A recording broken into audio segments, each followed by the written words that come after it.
Wannan wani irin takardu ne nake tarattaba hannu a haka? Tarnaƙi kenan. Ai waɗannan takardun mama da kika gani tarko kenan. Waɗannan takardun da kike sa hannu za su iya kai ki har gidan yari. Idan har ka biyo mu a cikin wannan bidiyon za mu nuna ma cikakken tirelar Labarina, wato Labarina season 14 episode 7 trailer kenan wanda ake kira da kaɗan daga ciki. Kafin mu je ga haka za mu so ka danna mana subscribing, ka danna mana alamar ƙararrawa, sannan ka gyara zama ka raka da kunnuwanka domin kallon shirin. Wannan wani irin takardu ne nake tarattaba hannu a haka? Tarnaƙi kenan. Ai waɗannan takardun mama da kika gani tarko kenan. Waɗannan takardun da kike sa hannu za su iya kai ki har gidan yari. Ai baba ya san kan tsiya. Kai ma akwai yadda zaka sa hannu a matsayin shaida. Ni? Da ni za a karɓuwa ta kenan?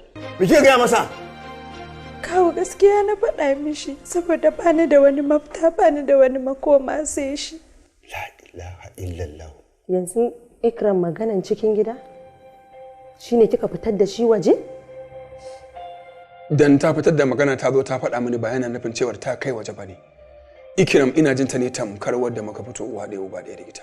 Saboda haka duk abin da ya shafe ta tamkar ya shafe ni ne. Ki dan fita dan Allah, akwai magana da nake so ne da Jamila.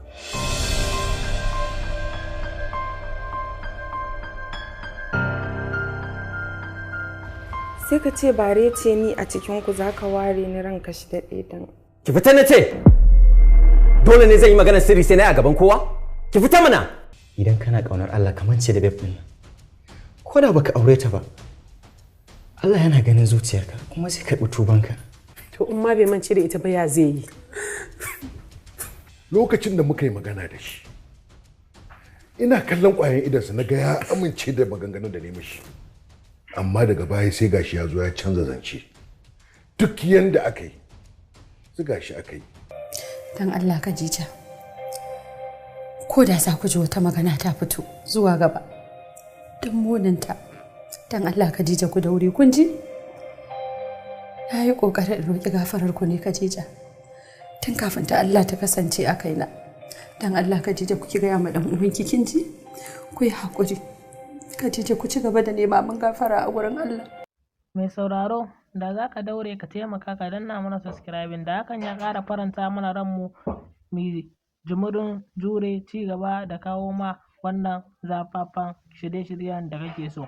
Idan akwai wani abu da kake so ka faɗa mana a comment section, sannan ka taimaka ka danna mana subscribing, ka danna mana alamar ƙararrawa. Hakan ne zai baka dama daga mun saki sababbin shirye-shiryen mu su zo muku kai tsaye. Mun gode da kallon wannan tasha tamu mai albarka.